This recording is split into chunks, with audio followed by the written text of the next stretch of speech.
Kajian Kitab.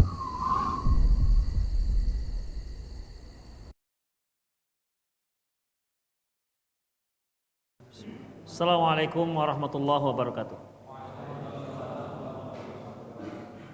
Innal hamdalillah nahmaduhu wa nasta'inuhu wa nastaghfiruh wa na'udzu billahi min shururi anfusina wa sayyiati a'malina may yahdihillahu fahuwal muhtad wa may yudlil falan tajida lahu waliyyan mursyida. Asyhadu an la ilaha illallah wahdahu la syarika lah wa asyhadu anna Muhammadan 'abduhu wa rasuluhu alladzi la nabiyya ba'dah. Wa qala Allah Subhanahu wa ta'ala ya ayyuhalladzina amanu taqullaha haqqa tuqatih wa la tamutunna illa wa antum muslimun.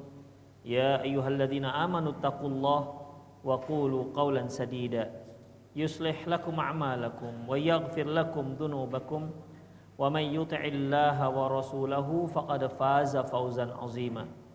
Ya ayyuhan nasu taqu rabbakumul ladzi khalaqakum min nafsin wahidah wa khalaqa minha zawjaha wa batha minhuma rijalan katsiran wa nisaa'a wattaqullaha alladzi tasaaluna bihi wal arham innallaha kana 'alaikum raqiba. Amma ba'du, inastaqal hadithi kitabullah wa khairal hadi hadi Muhammad sallallahu alaihi wasallam wa syarrul umur muhdatsatuha wa kullu muhdatsatin bid'ah wa kullu bid'atin dhalalah wa kullu dhalalatin finnar.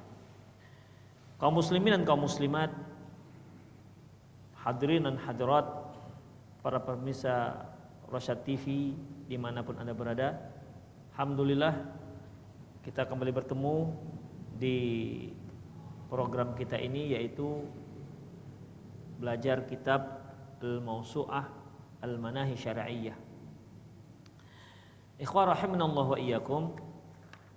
Di kajian lalu kita telah membahas secara panjang lebar terkait dengan tercelanya orang yang sengaja meninggalkan sholat Jumat dengan tanpa uzur. Kita masuk pada bab berikutnya, babun nahi anit ta'akhuri anis sufufil awal yaumal jum'ah. Bab larangan menempati, bab larangan sengaja memperlambat sehingga dia menempati di saf, dia berada menempati saf yang di belakang saf pertama di hari Jumat. Artinya karena terlambat dia, akhirnya dia menempati saf-saf terakhir di hari Jumat. Atau memang sengaja dia menempati saf di belakang. Itu dia, ya. Larangan sengaja menempati saf-saf yang di belakang di hari Jumat. Kan biasa kalau kita lihat di hari Jumat, ada orang walaupun dia pertama kali masuk masjid, bukan saf pertama yang diisi, tapi yang dicari adalah dinding. Akhirnya dia tentunya di saf paling belakang. Demikian. Dia lebih nyaman menduduki tempat di saf-saf di belakang ketimbang di saf ke depan, di saf yang di depan. Dan ini suatu hal yang dilarang dalam Islam. Ini perkara yang dilarang.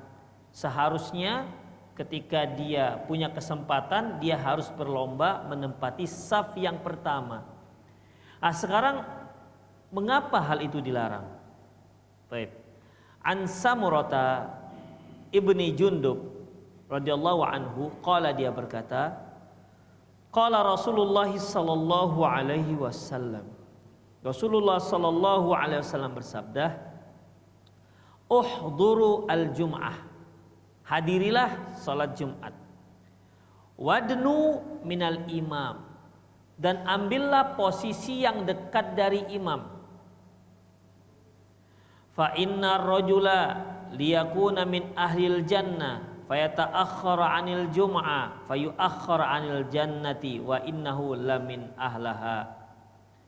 Sesungguhnya seseorang, dia di akhirat nanti termasuk penduduk surga, namun karena dia selalu menjauh, selalu menempati duduk yang tempat yang di belakang di hari Jumat, akhirnya Allah pun akan memasukkan dia ke dalam surga belakangan. karena dia masuk di hari Jumat dan dia sukanya duduk di belakang-belakang, makanya Allah Subhanahu wa taala masukkan dia ke dalam surga juga belakangan-belakangan. Ya. Wa innahu lamin ahliha, padahal dia termasuk penduduk surga. Jadi resiko orang yang suka menempati tempat yang di belakang di hari Jumat, ya, maka seandainya dia penduduk surga, Allah akan memasukkan dia juga belakangan, sebagaimana dia suka duduk di belakang-belakang. Demikian ikhwah. Jadi seharusnya bagaimana? Seharusnya ketika kita sampai di masjid, kita ambil posisi yang terdekat jika memang ada, ya. Jika memang ada, maka kita ambil posisi yang terdekat dengan imam. Ya, posisi yang terdekat dengan imam yaitu saf pertama. Jadi jangan sampai kita itu membiarkan ada yang kosong di saf pertama. Ya, terutama saf-saf yang di dekat dengan imam. Demikian, kalau seandainya dia termasuk orang yang termasuk dalam penduduk surga, maka orang seperti ini, maka dialah orang-orang yang pertama dimasukkan ke dalam surga. Adapun yang suka di belakang-belakang, maka Allah akan masukkan dia ke dalam surga belakangan juga. Itulah resikonya ikhwah. Makanya sunnahnya ketika kita hari Jumat, ambil posisi yang dekat. Demikian, ambil posisi yang dekat dengan imam. Jangan menjauh. Ada lagi yang lebih anehnya, di dalam masih banyak, dia ambil di teras. Demikian. Dia ambil di teras, padahal di dalam masih lengang. Ya, dia lebih suka di terasnya pun di belakang-belakang begitu ikhwah. Demikian. Ya, ini dikarenakan ketidaktahuan dia keutamaan mengambil posisi yang terdekat dengan imam. Min fikhil bab, di antara fikih bab, tauhinu amrul mutaakhirin wa tasfihu fi'lil mutaba'idin anil mau'izati yaumal jum'ah. Hadis ini jelas, ya, merendahkan dan menghinakan orang-orang yang memang suka duduk di belakang-belakang, yang jauh dari imamnya, yang jauh dari khatibnya pada hari Jumat. Li'annahum wada'u anfusahum fi a'alil umur ila safsafiha. Karena mereka sudah meletakkan, memposisikan diri mereka yang seharusnya di posisi yang baik, di posisi yang tinggi, malah mereka memilih tempat yang posisi yang rendah. Demikian ikhwah. Ya, semua kita tentunya ingin mendapatkan posisi yang tinggi di hadapan Allah Subhanahu wa taala, insyaallah. Tapi karena tingkah kita suka mengambil tempat yang di belakang-belakang, makanya gara-gara sikap itu Allah juga belakangkan kita masuk dalam surga. Demikian ikhwah. Ya, ini merupakan peringatan bagi orang-orang yang suka duduk di belakang-belakang. Ini untuk hari Jumat. Wallahu yuhibbu tilka wa yakrahu hadza. Allah suka dengan orang yang begitu masuk cari tempat yang depan. Begitu masuk cari tempat di depan. Ketimbang, dan Allah membenci orang yang begitu masuk cari tempat belakang. Itu dia. Ya, dua arah yang berbeda. Satu ke depan, satu ke belakang. Demikian ikhwah. Jadi jangan sampai kita termasuk orang yang kedua. Begitu masuk cari tempat di belakang. Ya, kalau kita masuk dari pintu seperti ini misalnya, dia bukan belok kiri tapi belok kanan, cari tempat yang belakang. Dan itu suatu hal yang sepertinya untuk sholat Jumat suatu hal yang lumrah, ya, untuk sholat Jumat. Dan memang banyak peminat duduk di belakang-belakang. Nggak tahu apa permasalahannya kalau di depan. Apa karena merasa kurang soleh begitu juga kan? Atau memang malas duduk di depan, atau takut kena dekat dengan imam, atau bagaimana, Allahu a'lam, ya. Atau mungkin juga karena masalah dinding juga, ya, masalah dinding, dimana kalau ada dinding kita kan bisa bersandar. Demikian. Padahal yang namanya sandaran itu ikhwah malah lebih memudahkan kita untuk tidur. Kan pas khutbah Jumat itu kan memang waktu yang memang riskan tidur, ya kan? Apalagi mereka sudah kerja di pagi hari, siap-siap Jumat. mandi, segar, masuk masjid AC, imamnya lemah lembut, gitu kan. Mantap lah, pahalanya turun. Demikian. Bahkan kadang-kadang sampai nggak dengar qomat. Bang, udah qomat, begitu. Ya, ada yang juga menuduh, cepat kali imamnya khutbah, wong dia yang tidur.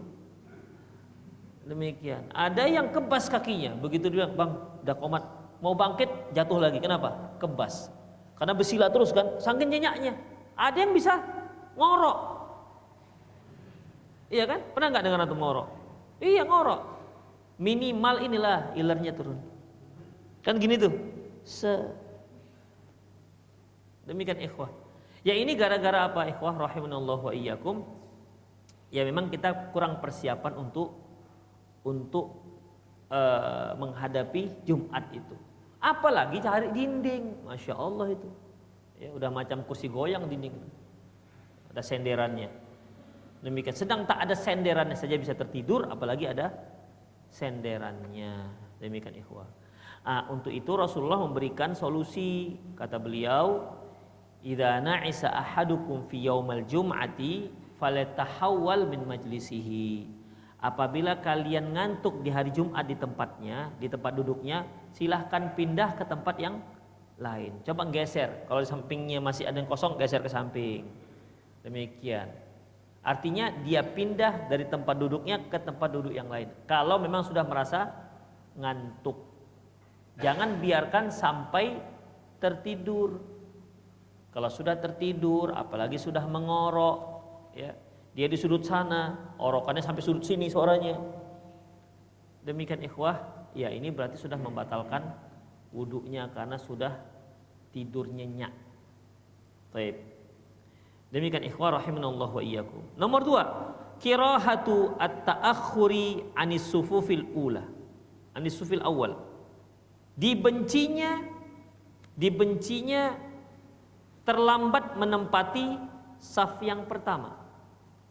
Li'anna dzalika yungkisul ajr. Karena hal itu dapat mengurangi pahala. Ya tentunya ikhwah jelas mereka yang duduk di saf pertama itu lebih besar pahalanya ketimbang duduk di yang kedua, saf kedua. Demikian juga saf ketiga, bawahnya lagi, saf keempat, bawahnya lagi. Demikian ikhwah. Orang yang duduk di saf pertama itu menunjukkan dia orang yang cepat datang. Sungguh-sungguh dia datang. Adapun orang yang di belakang-belakang itu biasanya sudah mau qomat, begitu ikhwah. Ya, atau sudah khotib sudah mulai berkhutbah, begitu ikhwah. Tapi kadang-kadang ada juga ikhwah, dia terlambat tapi saf depan masih kosong. Nah, itu bonus itu. Ya. Beberapa saat dia sebelum adzan masuk, tengoknya depan kosong, masuk. Jangan ambil kesempatan, jangan sia-siakan kesempatan. Demikian. Berarti nggak banyak saingan, ya kan? Nggak tahu dia bagaimana saf pertama itu ada banyak keutamaannya. Demikian, ikhwah rahimanallahu wa iyyakum. Makanya kalau antum melihat orang ngerti sholat berjamaah, coba tengok. Ketika qomat itu berlomba nggak dia di saf ke depan? Kalau enggak, berarti nggak ngerti. Apalagi, monggo Pak, Bapak duluan. Antum di mana? Saya di saf 5 aja nggak apa-apa, ngalah. Ya, ini nggak ngerti keutamaan saf. Demikian ikhwah ya. Wa yahulu bainal mar'i wa darajatil ula. Dengan mengambil saf-saf di belakang itu dapat menghalangi seseorang untuk mendapatkan derajat yang pertama, derajat yang tinggi di sisi Allah Subhanahu wa taala. Wal maqamatur rafi'ah, dan tempat yang tinggi di sisi Allah Subhanahu wa ta'ala. Jadi intinya ikhwah, untuk sholat Jumat, segeralah datang sholat Jumat. Kemudian jangan sekedar segera, tetapi juga ambil posisi yang terdekat dengan imam. Ya, itu konsekuensinya sebagai orang yang seperti itu, kalau dia termasuk penduduk surga, maka dia akan dipercepat Allah masuk ke dalam surga. Artinya dialah orang-orang yang pertama masuk surga. Adapun kalau dia memang duduknya di belakang-belakang, maka Allah akan masukkan dia ke dalam surga juga belakangan. Demikian. Orang sudah menikmati surga, dia masih di belakang. Babut tahrimi takhatti riqabin nasi yaumal jum'ah fi qasdihi lis-shalah. Bab diharamkannya melangkah-langkahi bahu orang-orang di hari Jumat dengan maksud untuk sholat. Ya, kalau kita duduk kemudian ada yang langkah-langkahi, ya tentu ini akan membuat kita terganggu. Wa qala Abdullah bin Busr radhiyallahu anhu, jaa rajulun yatakhatta riqaban nasi yaumal jum'ah. Datang seorang laki-laki, dia melangkah-langkahi bahu orang di hari Jumat. Tapi kalau kita di Indonesia jarang ya kita melihat ada orang melangkah-langkahi bahu. Biasanya gimana? Pamit. Dia belah duduknya, bukan dia lompat begitu kakinya. Apalagi sampai kakinya ke atas kaki orang begitu kan? Ya alhamdulillah dalam masalah ini orang Indonesia cukup sopan. Ya, dia nggak melangkahi bahu, tapi dia minta permisi, dia bisa lewat di sampingnya. Saat itu Rasulullah sallallahu alaihi wasallam Nabi yakhutub. Rasulullah sedang khutbah, masuk seorang laki-laki, dia langkah-langkahi orang. Dia langkah-langkahi bahu orang. Faqala lahu Rasulullah sallallahu alaihi wasallam, lantas Rasulullah sallallahu alaihi wasallam berkata kepadanya, "Ijlis, duduk." Faqad adaita wa anaita, kamu itu sudah mengganggu. Ya. Wa anaita, kamu sudah terlambat, ganggu orang yang sudah datang duluan. Demikian. Hadis diriwayatkan oleh Imam Abu Daud dan Imam Nasa'i. Min fikhil bab, di antara fikih bab, tahrimut takhatti riqabi yaumal jum'ati. Haram hukumnya. Di sini Syekh menyebutkan haram. Haram hukumnya melangkah-langkahi bahu orang di hari Jumat. Li'anna fihi adiyatil muslimin, karena itu jelas mengganggu orang-orang muslim. Wa hiya muharramatun bil kitabi was sunnati wal ijma', dan hukum haram ini ada dalam kitab dan sunnah dan juga ijma' para ulama. Berarti sepertinya penetapan hukum haramnya melangkah-langkahi bahu orang yang sedang duduk di masjid itu hukumnya haram. Wa qala Tirmidzi wal 'amalu 'alai inda ahli ilmi, bahwasanya para ulama mengamalkan hadis ini. Karihu ayyatakhatta riqaban nasi yaumul jum'ah wa syaddadu fi dzalik, di mana mereka membenci orang yang melangkah-langkahi bahu orang lain di hari Jumat, wasyaddadu fi dzalik, dan mereka sangat membencinya. Ya, larangan itu memang sangat ditekankan. Yang kedua, yustathna minat tahrim al-imam idza lam yajid tariqan ilal mimbar illa bitakhatti. Hanya saja kalau seandainya imam, ini pengecualian, imam enggak termasuk. Seandainya imam masuk masjid ternyata dia kan harus ke mimbar. Ya, tidak ada jalan ke mimbar kecuali harus melangkah-langkahi bahu orang. Untuk masalah ini imam dibolehkan. Ya, dalam masalah ini imam dibolehkan. Kalau seperti ini kan masjid kitanya ada jalurnya. Tapi kalau kita lihat umumnya masjid itu ada jalurnya. Dari tempat imam jalur keluar. Ya, ini mungkin dibuat untuk hal-hal yang penting seperti batalnya imam. Sehingga kalau dia batal tidak harus mengganggu makmum, dia bisa melalui jalur tersendiri. Tapi ada masjid itu memang tidak ada jalurnya. Ya, kalau dia mau keluar harus melalui imam, harus melalui jamaah. Jamaah sudah penuh. Kan sunnahnya ikhwah, imam itu masuk masjidnya kapan? Ketika beberapa saat sebelum adzan. Masuk, ya, kemudian langsung naik mimbar. Tentu kondisi seperti ini masjid sudah penuh. Mau tidak mau dia harus melangkah-langkahi bahu si makmum. Jika harus seperti ini, maka imam tidak termasuk dalam larangan. Kemudian Wa yadullu alaihi haditsu Abi Saru'ah Uqbah bin Haris. Ini bisa dibuktikan dengan hadis Abu Saru'ah Uqbah bin Haris radhiyallahu anhu, qala dia berkata, "Shallaitu wara'an Nabi bil Madinah al-asra." Aku salat asar bersama Nabi di Madinah. Fasallama, lantas beliau mengucapkan salam, artinya selesai. Ya, selesai salat, salam. Kemudian tiba-tiba summa qama musri'an fayatahatta riqaban nasi ila ba'di hijri nisaihi. Kemudian tiba-tiba beliau bangkit dan beliau terburu-buru, tergopoh-gopoh sambil keluar dan melangkah-langkahi bahu para sahabat hingga sampai di rumah istrinya. Jadi seperti kok tiba-tiba assalamualaikum tiba-tiba udah keluar begitu. Ini satu kejadian yang langka.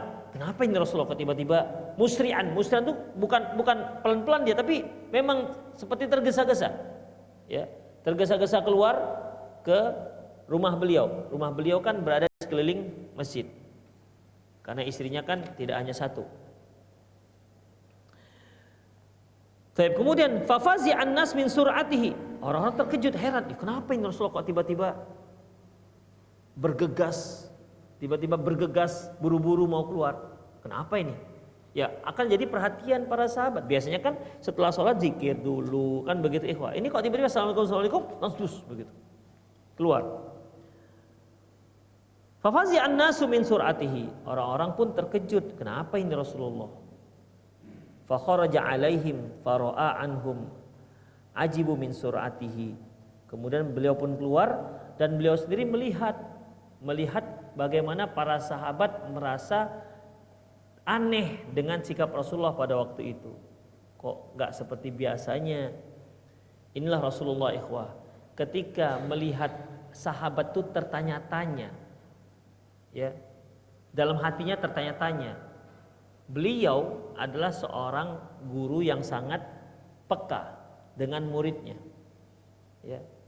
Kalau ada beliau melihat di wajah para sahabat seperti itu tanpa ditanya para sahabat, beliau menjelaskan terlebih dahulu.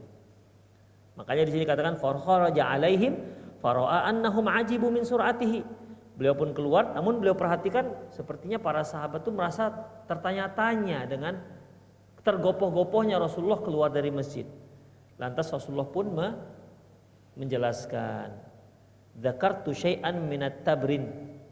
Kata beliau, tadi aku mengingat tabrin ini potongan emas, ya. Kalau bahasa Malaysia seketul emas, gitu kira-kira. Sepotong emas atau sepotong perak, indana yang masih ada di rumahku. Fakaritu an ayah basani. Aku tidak suka dia ada di rumahku. Fa'amartu bikismatiha. Maka aku perintahkan untuk langsung dibagi-bagi. Bayangkan ikhwah, itulah dia. Jadi beliau tidak suka adanya uang-uang kaum muslimin ataupun yang memang itu bukan milik pribadi. Bisa saja itu bahkan milik pribadi, tapi Rasulullah tidak suka itu ada di rumah beliau. Saking gak sabarnya beliau, langsung pulang, langsung dibagi-bagikan. Demikian. Kalau kita kan suka malah kan mengkoleksi-koleksi emas. Itu kalau punya emas maksudnya. Koleksi emas begitu kan. Saking kayanya nanti mobilnya juga emas. Gitu kan. Kursinya kursi emas, saking kayanya. Begitu, tangganya tangga emas. Kalau kita kan tangga-tangga besi itu besi kan. Ini enggak emas. Enggak tahu kenapa. Tapi namanya juga dia punya uang banyak. Ya kan? Ya kalau kita mungkin kata-katakan, oh mubazir ini, karena kita nggak punya, itu masalahnya. Ya.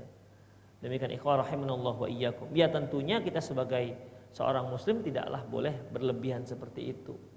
Ya sampai mobil dari emas, apalagi nanti korek kuping dari emas. Dia punya cangkul-cangkul dari emas. Ya, itu semua berlebihan. Dan itu semua la tus'alunna yauma idzin 'anin na'im nanti kalian akan ditanya akan semua nikmat yang telah diberikan oleh Allah Subhanahu wa taala.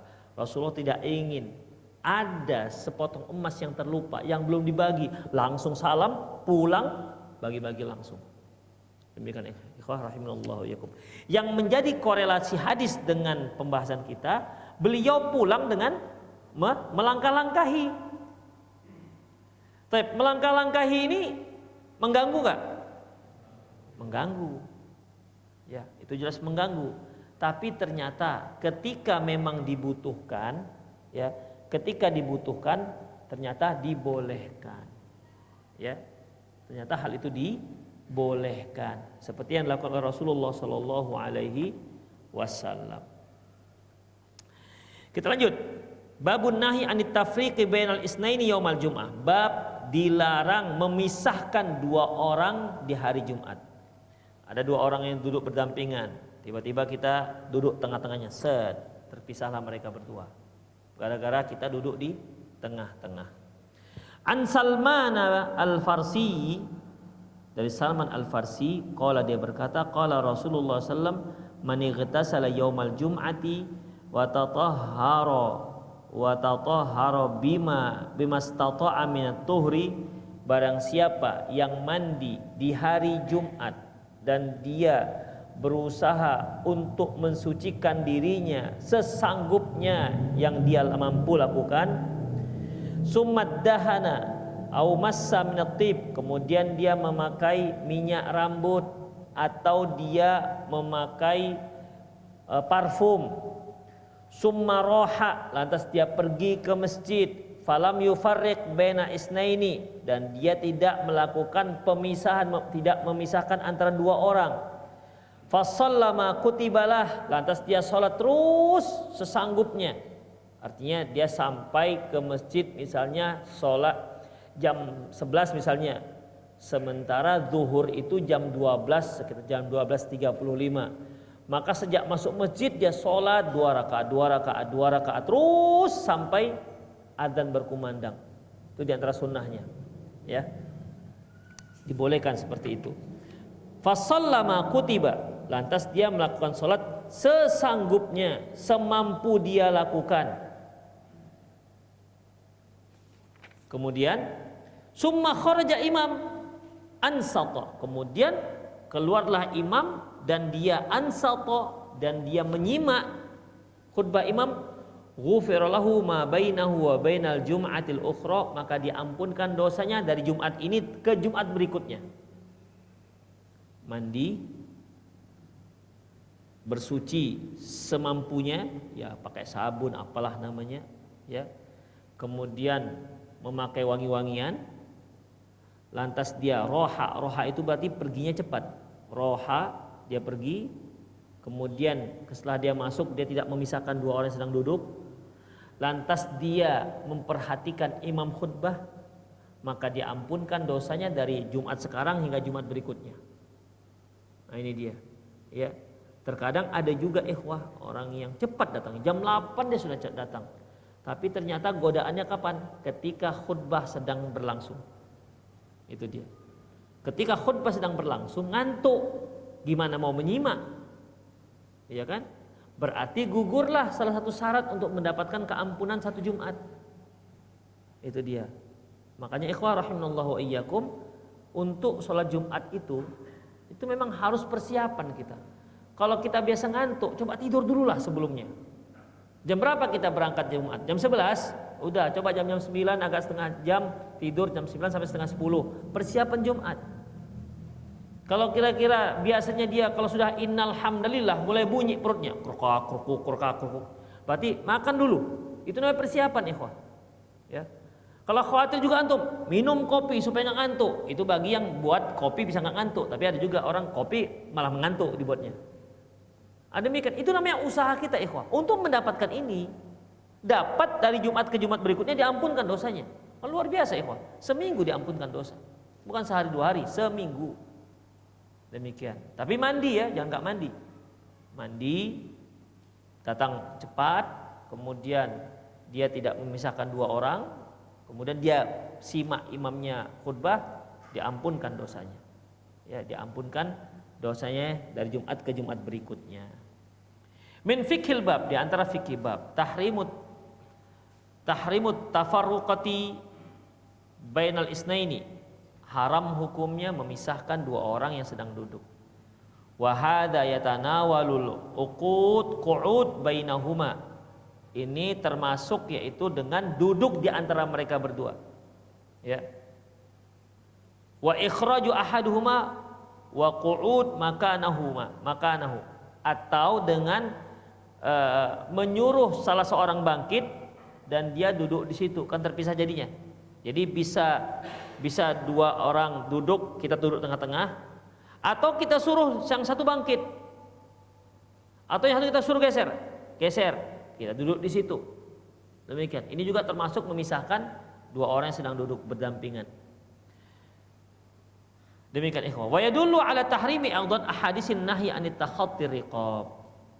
Dan keharaman ini juga dijelaskan dalam larangan melangkah-langkahi bahu. Li'anna takhatti fiha tafarruqati wa ziyadati id fihi raf'u rijlaihi fawqa ru'usihima au aktafihima. Karena melangkah itu di dalamnya terdapat pemisahan antara dua orang, dan lebih dari itu, yaitu karena di situ ada mengangkat kedua kaki di atas kepala mereka atau di atas bahu mereka. Ya, kalau dia berdampingan berarti kan dia naik tuh. Berarti dia telah memisahkan. Di sini penulis mengatakan itu juga termasuk dalam memisahkan dua orang yang sedang duduk, walaupun terpisahnya di saat kita sedang lewat. Yang kedua, istasna ba'du ahlil ilmi man arada dukhul ila sufufil awal. Nah, sekarang muncul kejadian yang sering terjadi di masjid-masjid kita, di mana orang-orang di saf kedua sudah penuh, saf ketiga sudah penuh, di saf pertama masih melompong, masih ada space 2 atau 3 orang lagi. Kita begitu masuk, nampak itu kok, biarkan aja. Tapi kalau untuk sampai ke sana perlu ngelangkahin orang, ini gimana? Kan itu yang sering terjadi kan? Itu yang sering terjadi. Apalagi kalau pintu masjid di belakang. Ya karena pandemi hanya dibuka satu pintu di belakang. Coba yang belakang penuh duluan. Ya, yang belakang penuh duluan. Ikhwah, kalau antum pernah ke Masjid Nabawi, antum akan lihat fenomena itu sangat jelas. Begitu masuk Masjid Nabawi penuh. Kalau antum jalan aja terus ke tengah kosong, begitu. Nanti baru depan lagi baru penuh lagi. Begitu ikhwah. Ya banyak kaum muslim itu nggak ngerti. Dia pokoknya masuk Masjid Nabawi, nampak tepat, dah duduk situ dia. Padahal di depan tuh lebar lagi. Demikian. Jadi jangan terkecoh dengan orang yang penuh di saf belakang itu penuh semua sudah. Udah penuh aja. Nah, antum jalan aja ke depan. Di depan bakal banyak tempat. Demikian ikhwah. Ya. Jadi penuh, saf depan penuh, kosong, belakang penuh. Malas mereka untuk maju ke depan. Itu ikhwah rahimanallahu wa iyyakum. Ya. Jadi jangan seperti ini. Baik. Istasna ba'dul ahli ilmi man arada dukhul ila sufufil awal liwujudi furjatan fiha fa arada dakhil saddaha. Sebahagian para ulama mengecualikan hukum larangan ini, yaitu bagi siapa yang masuk ke saf yang pertama. Artinya bagi siapa yang melangkahkan kakinya ke bahu-bahu jamaah untuk masuk ke saf pertama, karena dia lihat di saf pertama itu masih ada tempat untuk duduk di sana. Fa arada dakhil saddaha, di mana dia ingin menutupi itu. Ya, dia ingin menutupi celah yang ada di saf pertama. Ini dibolehkan. Ya, dibolehkan. Tapi pun seringnya kita juga segan kan? Karena orang sudah rapat begitu. Di depan masih ada kita untuk melangkah-langkah gitu, insya Allah. Apalagi kita orang Indonesia kan penyegan, pekewuh kata orang. Demikian ikhwan.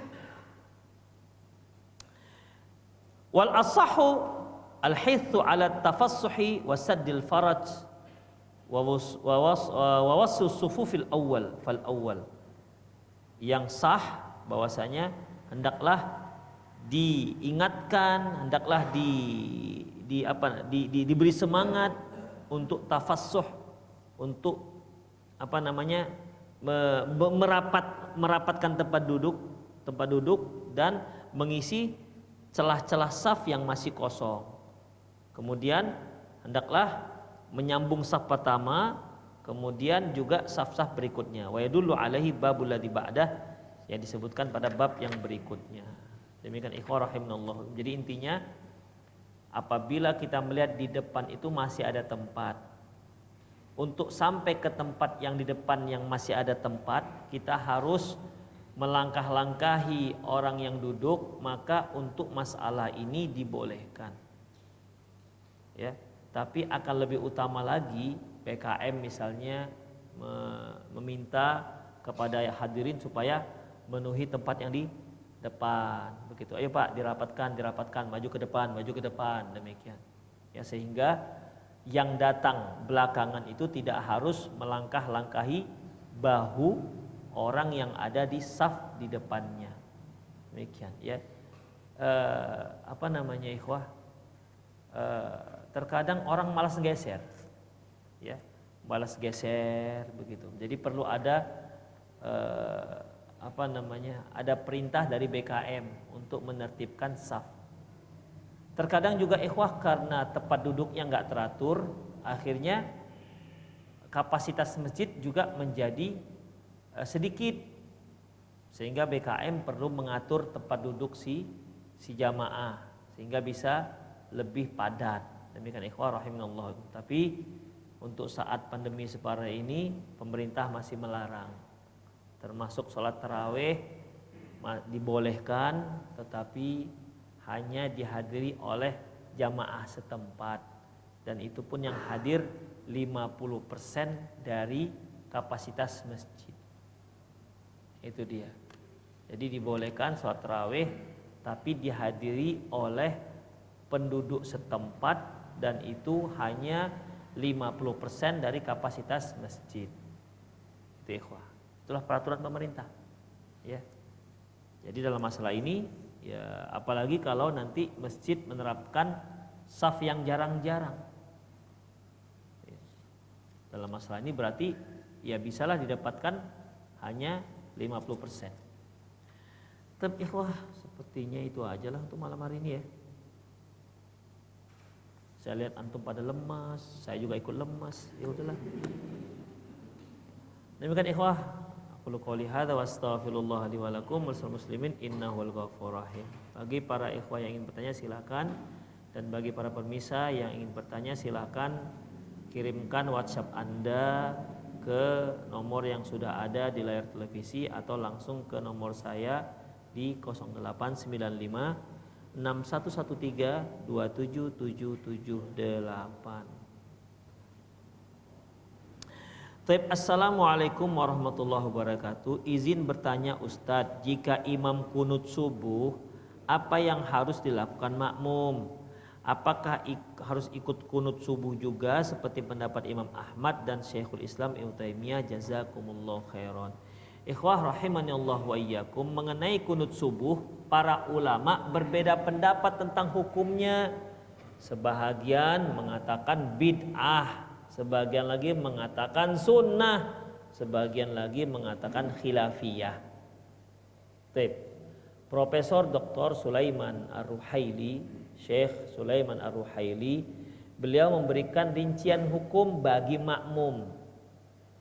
Pada dasarnya makmum itu harus mengikuti imam berdasarkan sabda Rasulullah sallallahu alaihi wasallam, innama ju'ilal imam liyutamma bihi. Sesungguhnya imam itu dijadikan untuk diikuti. Imam itu dijadikan untuk diikuti. Taib. Oleh karena itu kata beliau, Allahu a'lam bissawab, kata beliau, barang siapa yang meyakini bahwasanya kunut subuh itu sunnah muakkad, ya dia wajib ikut imam. Termasuk juga mereka yang meyakini itu adalah khilafiyah, dia harus ikut imam. Tapi mereka yang meyakini kunut subuh itu bid'ah, tidak ada sama sekali dasarnya, maka dia tidak ikut kunut bersama imam. Demikian. Dan ini pendapat beliau ini, masya Allah, kalau menurut saya sih cukup wajih, cukup mengena, karena dia memang harus memberikan rincian jawaban, karena masing-masing orang tentunya memiliki pandangan yang berbeda dalam menentukan apa hukum kunut subuh tersebut. Demikian. Allahu a'lam bishawab.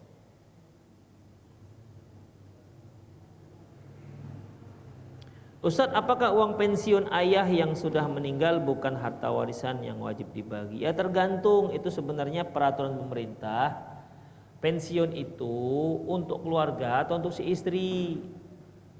Demikian. Kalau memang peraturannya untuk si istri, ya berarti si istri untuk dialah beralih ke istri yang si pensiun itu.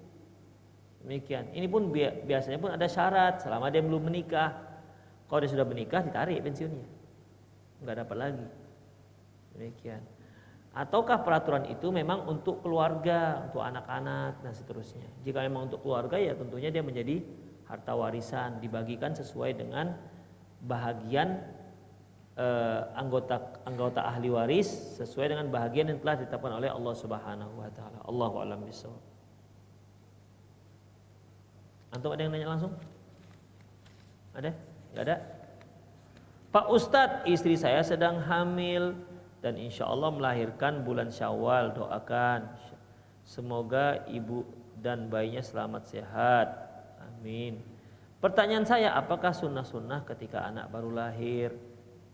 Sunnah ketika anak baru lahir, begitu lahir antum doakan sebagaimana ibunya Maryam ketika melahirkan Maryam, apa katanya? Yaitu falamma wada'atha, ketika ibunya Maryam melahirkan Maryam, qalat qala rabbi inni wada'tuha unsa, wahai Tuhanku, ya Allah, ternyata aku melahirkan seorang wanita. Wallahu a'lamu bima wada'at, sungguhnya Allah lebih mengetahui apa yang dia lahirkan. Walaysa dzakaru kal unsa, tak sama tentunya laki-laki dan perempuan. Wa inni sammaituha Maryam, aku namakan dia Maryam. Wa inni u'idzuha bika wa dzurriyyataha minasyaitonir rajim, sesungguhnya aku mohonkan pada Engkau ya Allah untuk melindungi dia dan anak keturunannya dari setan yang terkutuk. Jadi berdasarkan ayat ini, seperti Syekh Mustafa Al-Adawi Al-Masri, di mana beliau mengatakan barang siapa yang dia merasa tak sanggup mengakikahkan anaknya di hari ketujuh, maka di hari pertama lahir dia sudah bisa memberikan nama untuk anaknya. Itu dia, di hari dia lahir. Jadi dia doakan anaknya semoga Allah melindungi dia dari gangguan setan, ya. Kemudian dia beri nama jika memang dia merasa nggak sanggup untuk akikah. Adapun mengkomatkan anak perempuan ataupun mengumandangkan qomat di telinga si bayi, ini hadis yang dhaif. Sementara yang mengumandangkan adzan, ya, mengumandangkan adzan, ini hadisnya berbeda, para ulama berbeda pendapat. Syekh Al-Albani rahimahullah menyatakan hadis ini dhaif. Jadi bagi beliau tidak ada adzan dan tidak ada qomat di telinga si anak. Tapi Syekh Muhammad bin Shalih Al-Utsaimin beliau mengatakan boleh mengumandangkan adzan di telinga si anak. Tapi pelan ya, jangan kuat, jangan pakai mikrofon. Mandangkan Allahu Akbar, Allah, pelan-pelan aja. Demikian. Itu ketika dia lahir. Ya setelah itu bagi yang kekah tentunya sebagaimana sabda Rasulullah SAW, kullu mauludin marhunatun bi'aqiqatihi atau rahinatun bi'aqiqatihi tudbahu yawma sabi'ihi wa tudba'u yawma sabi'ihi wa yusamma wa yumit anhul adha. setiap anak itu tergadaikan. Gadai ini bisa ditebus dengan akekahnya yang disembelih di hari ketujuh, dan di hari ketujuh dia diberi nama dan dicukur kepalanya, rambut kepalanya. Kemudian disunahkan lagi rambut kepalanya diberi nama di hari ketujuh, rambut kepala dicukur, kemudian ditimbang. Kalau seandainya timbang berapa nih? 3 kilo misalnya rambutnya. Misalnya, berarti dia berinfak 3 kilo perak. Kalau 3 kilo nggak tahu apa ada rambut 3 kilo.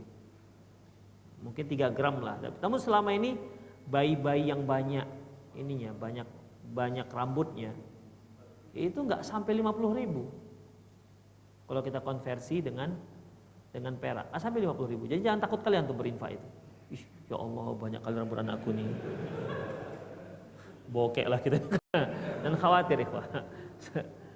Saya pernah mencukur bayi lah. Saking lebatnya rambutnya ikhwah. Di kening-keningnya ini berbulu juga masih. Di kening ini berbulu. Cukur semua. Enggak lebih 50.000 itu udah banyak kali. Udah memang dilebih-lebihkan. Ya jangan khawatir ya. Itulah ikhwah rahimanallah itu. Atau di hari lahirnya itu ditahnik. Tahnik itu si ayah mengunyah kurma sampai jadi air liur. Jangan kunyah 3 kali masukkan begitu. Ya. Jadi dia menjadi air liur. Diambil kemudian dilekatkan di langit-langit mulutnya. Begitu ikhwah.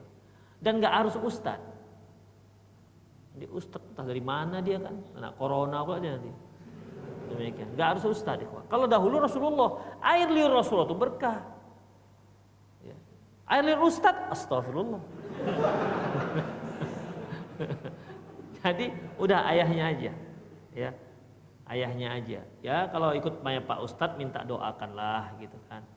Tapi kalau untuk air liur tahnik itu pakai orang tuanya aja. Demikian ikhwah rahimallah. Jadi dikunyah-kunyah sampai jadi air liur itu diambil kemudian taruhkan di di langit-langit mulutnya. Makanya dia harus benar-benar lumat dan dia jadi air. Jangan dia masih kasar. Nah, begini itu bukan tahnik namanya. Ya, dia nanti bisa kesedak karena dia belum bisa makan. Demikian ikhwah rahimanallah. Itulah lebih kurang. Assalamualaikum Ustaz, bagaimana hukumnya memakai knalpot racing? Saya juga nggak ngerti knalpot racing ini yang bunyinya nyaring. Hah? Gimana?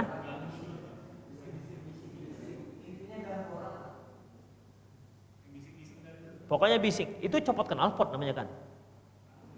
Enggak. Hah?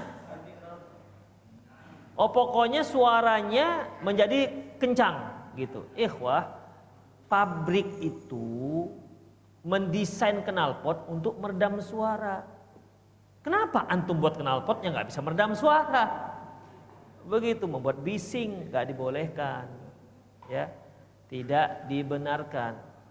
Yang namanya mengganggu orang tetap tidak dibenarkan. Demikian.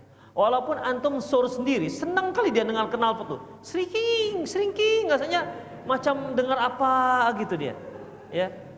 Ya kalau mau antum tenang sendiri, antum masuk dalam kamar, seringking sendirilah gitu. Itu. Nggak usah di jalan-jalan. Akan mengganggu orang. Itu kan knalpot itu gunanya kan meredam suara. Maka dalam knalpot itu ada seperti busa. Busa itu busa yang tahan panas. Itu meredam suara supaya suaranya semakin teredam semakin bagus begitu kan. Silent dia kan, ada sekarang generator yang silent itu kan. Dihidupkan tapi nggak bersuara. Nah begitu. Itulah fungsi knalpot sebenarnya ikhwah. Tapi orang sekarang knalpot ada tapi sekedar bentuk, fungsinya sudah tidak seperti bagaimana mestinya. Tapi begitulah, ada juga para pembalap ini, dia katanya kalau knalpotnya nggak blong, nggak kencang gitu ya. Iya, macam pengalaman aja. Haha katanya. Iya, saya dengar begitu. Jadi kalau terlalu banyak perdam-perdamnya nggak kencang dia. Tapi ikhwah yang penting kalau dia mengganggu nggak dibolehkan. Ya, kalau dia mengganggu nggak dibolehkan. Makanya, ikhwah rahimanallahu wa iyyakum, Rasulullah Shallallahu Alaihi Wasallam bersabda, la yu'minu ahadukum hatta yuhibba li akhihi ma yuhibbu li nafsihi. Tidak beriman salah seorang kalian hingga dia mencintai dirinya, mencintai untuk temannya apa yang dia cintai untuk dirinya sendiri. Jadi kalau dia tidak terganggu, tidak ingin terganggu, maka dia jangan mengganggu orang lain. Demikian. Jadi kalau ini tergantung knalpotnya racingnya bagaimana. Kalau memang racingnya itu hanya sekedar merubah suara, ya merubah suara yang lebih hut jadi hit, bisa begitu, hanya merubah suara, ya nggak apa-apa. Tapi kalau membuat suara menjadi seperti nyaring, ya, dan mengganggu, tentu bukan knalpotnya itu yang masalahnya, tapi suara yang mengganggu. Jadi kalau antum bisa merubah knalpot racing, tapi suaranya menjadi suara syahdu gitu kan, hi begitu, nggak ada masalah, ya, nggak ada masalah. Jadi masalahnya itu bukan racingnya, tapi suaranya. Demikian. Allahu a'lam bishawab. Ustadz, bolehkah kita membangunkan saat sahur di bulan Ramadan dengan suara adzan? Dan bagaimana hukum iqamah setelah adzan tidak memakai suara luar? Ikhwah rahimanallahu wa iyyakum, boleh kita membangunkan orang sahur dengan adzan. Itulah adzan pertama namanya. Ya. Itulah disebut dengan adzan pertama. Dan nanti ketika masuk waktu subuh itu adzan kedua. Adzan kedua ini berarti sudah tidak dibolehkan untuk makan. Makanya dalam sebuah hadis ikhwah menyebutkan adzan itu ada dua. Adzan pertama adalah adzan yang dihalalkan makan, diharamkan sholat. Maksudnya haramnya sholat subuh. Nggak boleh kita sholat subuh di waktu tahajud, ya kan? Yaitu adzan pertama dihalalkannya makan dan diharamkannya sholat. Adzan kedua diharamkannya makan, dihalalkan sholat. Sholat yang dimaksud yaitu sholat subuh. Demikian. Jadi silahkan adzan dua kali. Adzan pertama adzan sahur, adzan kedua yaitu adzan masuknya waktu sholat subuh, dan itu sudah tidak dibolehkan lagi untuk makan ataupun menyantap sahur. Dan bagaimana hukumnya iqamah setelah adzan tidak memakai suara luar? Ikhwah rahimanallahu, pada dasarnya yang namanya suara luar suara dalam ini kan sekarang, ya kan? Sekarang ada suara luar suara dalam karena mikrofonnya ada mikrofon dalam, mikrofon luar. Namun pada dasarnya suara itu luar semua. Untuk adzan dan qomat itu luar semua. Enggak ada pakai suara dalam, suara luar. Demikian. Karena apa? Tujuan itu mengumandangkan. Ya. Jadi bagaimana kalau seandainya suara qomat itu hanya di dalam saja, enggak ada masalah. Ya, enggak ada masalah. Tapi yang afdolnya suara qomat itu sama seperti suara adzan. Apa dasarnya ikhwah? Dasarnya yaitu Rasulullah SAW bersabda,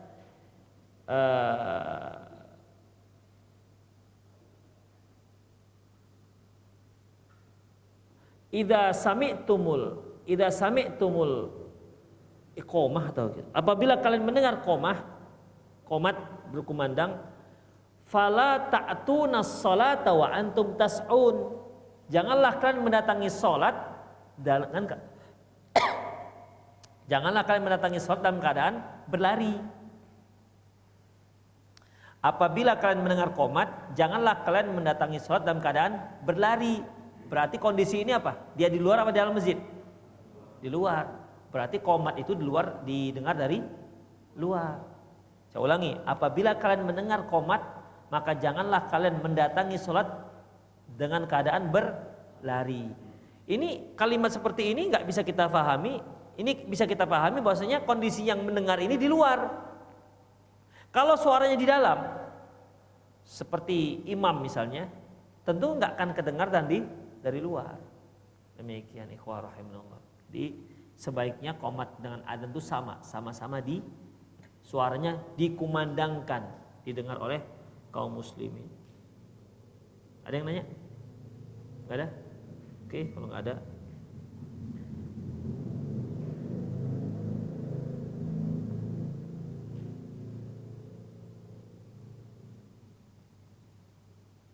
Assalamualaikum Ustaz, apakah kalau kita mandi di pagi hari sekalian untuk sholat Jumat yang apakah boleh? Ikhwah rahimanallahu iyyakum, boleh ya, antum mandi pagi niatkan sekalian Jumat. Karena bagaimanapun mandi Jumat itu ada niatnya. Tidak seperti mandi kita biasa. Antum niatkan. Tapi kalau antum pokoknya setiap pagi mandi.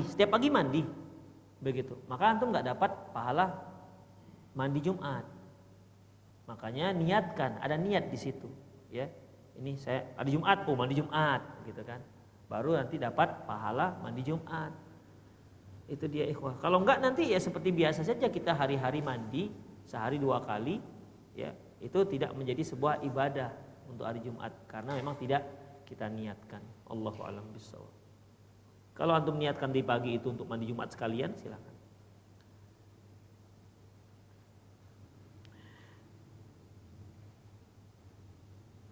Kaplingan.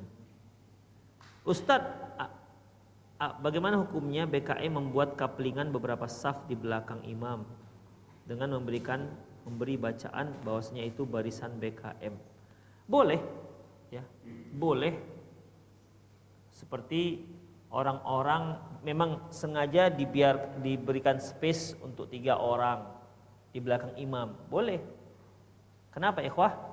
Karena Rasulullah mengatakan liyaliyani ulil ahlami wan nuha. Hendaklah orang-orang yang di belakangku itu adalah orang-orang yang cerdas dan orang yang pandai.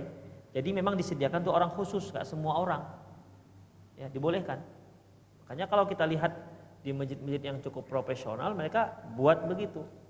Ya. Gak semua orang duduk berdiri di belakang imam. Imamnya masuk bersama dengan orang-orang yang berdiri di belakang imam. Demikian ikhwah. Kalau masjid kita kan siapa yang di belakang aja begitu kan. Imamnya batal, udah yang di belakang bingung mau ngapain. Mau maju apa enggak. Bisa seperti itu. Kenapa? Karena memang dia enggak disiapkan. Seharusnya BKM menyiapkan. Tapi kalau masjid kita ini Masya Allah kan, ada imam aja alhamdulillah. Apalagi menyiapkan yang di belakang. Bahkan ada makmum aja alhamdulillah. Daripada imamnya ada. Imam adzan, imam qomat, imam. Assalamualaikum warahmatullahi, tetap kosong rupanya. Enggak ada, ternyata dia sendiri aja. Single fighter namanya. Dia pemain sendiri. Demikian ikhwah. Jadi yang seperti itu sebenarnya sebaiknya seperti itu. Ya. Seharusnya disediakan seperti itu. Ada seorang sahabat yang bernama Zaid bin Sabit. Dia melihat ada sahabat yang tiba-tiba dia sudah berada di belakang imam. Kemudian dia geser. Dipegangnya dia geser. Yang meriwayatkan kisah ini sahabat yang digeser tadi itu.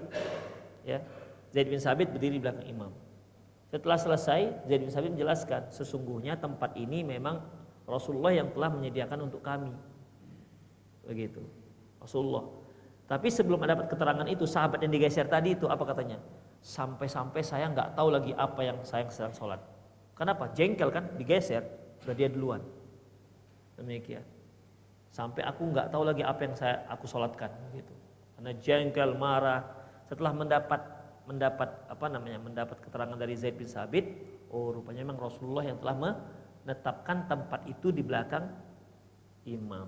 Demikian. Jadi kalau kita antum misalnya merasa tidak layak menjadi berdiri di belakang imam, cobalah geser ke kiri atau ke kanan.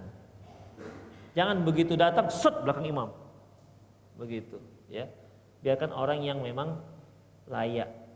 Kalaupun bisa ikhwah, antum pas di belakang imam misalnya. Ada misalnya orang yang lebih layak, persilahkan dia.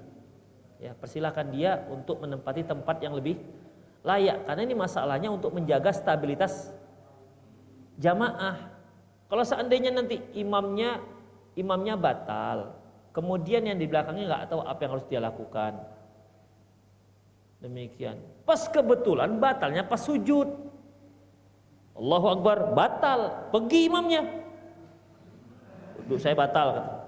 Kan kawan gimana nih mau pindahnya lagi sujud. Demikian. Ini kalau orang-orang nggak ngerti gimana? Apa mungkin dia lagi sujud geser gitu ke depan? Kan nggak bisa ikhwah. Demikian. Tapi kalau orang yang sudah paham nggak masalah. Ya sudah, imamnya udah keluar. Karena kalau sudah dia batal, kan nggak bisa melanjutkan lagi. Batalnya ketika sujud. Oh, gimana? Apa dia dikit lagi lah, tunggu duduk dulu, bisa? Ya nggak bisa, dia harus keluar, harus diganti dengan orang yang belum batal. Demikian. Jadi bagaimana? Ya biarkan saja di belakang itu tetap di situ. Tidak harus dia ketika sujud harus bergerak ke depan. Lecet lah ininya. Duduk aja dia dulu, tapi komando sudah dari dia. Allahu Akbar, Allahu Hamidah, begitu kan? Ketika berdiri dia maju. Kenapa demikian ikhwah? Karena kalau dia pas duduk maju, yang samping kiri samping kanan susah gesernya.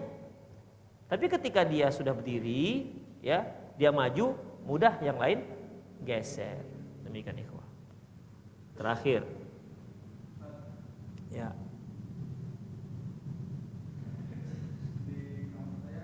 Di mana kampung antum? Hah? Serampa.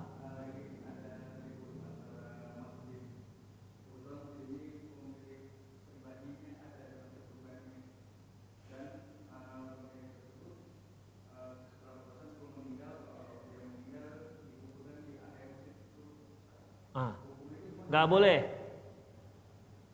Ya, nggak boleh. Orang yang pemilik masjid, pewakaf masjid, kalau meninggal wasiatnya dikuburkan di halaman masjid, tak boleh. Kuburkan saja di pemakaman kaum muslimin. Sunnahnya begitu. Kenapa dia harus dikuburkan di situ? Dan tidak dibolehkan ikhwah menguburkan mayat di lingkungan masjid. Ini akan membuka pintu kesyirikan. Allah Subhanahu wa taala menyebutkan, "Man kana min musin janafan aw isman fa aslaha bainahum fala itsma alaih." Barang siapa yang berwasiat, wasiat itu salah, ya. Wasiatnya wasiat yang salah, maka kalau diperbaiki fala itsma alaihi, maka tak berdosa. Jadi wasiat yang salah itu boleh diperbaiki. Seperti kalau dia berwasiat, kalau saya meninggal, maka istri saya akan mendapat setengah harta saya. Ini wasiat salah, diperbaiki. Boleh, tidak harus dilaksanakan. Sama seperti itu, wasiatnya kalau saya meninggal, kuburkan saya di tanah wakaf saya atau di masjid saya, maka nggak dibolehkan. Kuburkan dia di pemakaman umum. Korek.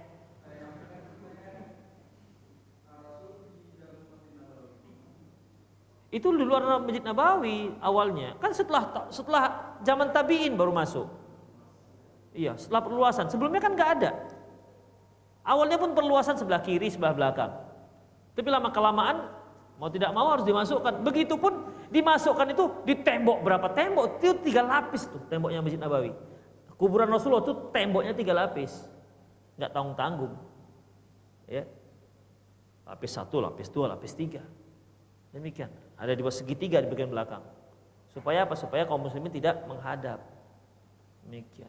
Begitupun masih dijaga oleh polisi. Tapi kalau yang ini siapa yang jaga? Nyewa polisi lagi, ngasih rotib imam aja, alhamdulillah kan gaji imam. Tambah polisi lagi. Demikian ikhwah. Jadi ya, masuknya dia ke dalam masjid itu dikarenakan memang sudah harus begitu, memang tidak ada jalan lain lagi.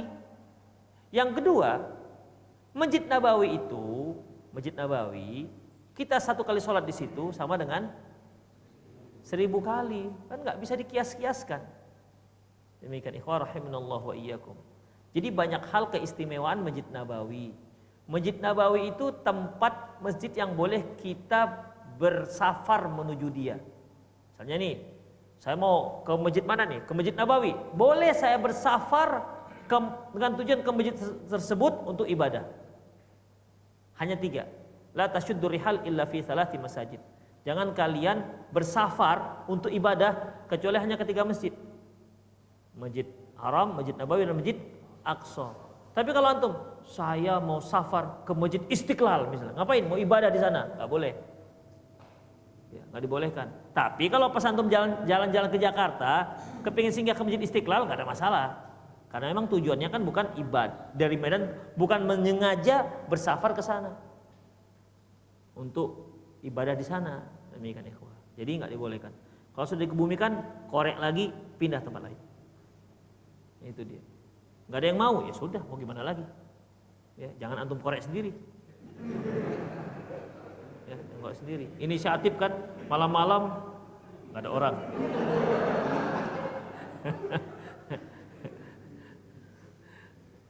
Bisa dimarah orang sekampung nanti. Demikianlah ikhwah rahimanallahu wa iyyakum, semoga bermanfaat. Aku qouli hadza wa astaghfirullah li wa lakum wal muslimin innahu wal ghafurur rahim. Subhanakallahumma wa bihamdik asyhadu an la ilaha illa anta astaghfiruka wa atubu ilaik. Wa sallallahu ala nabiyina Muhammad wa ala alihi wa ashabihi ajmain. Wa akhu da'wana alhamdulillahirabbil alamin. Assalamualaikum warahmatullahi wabarakatuh.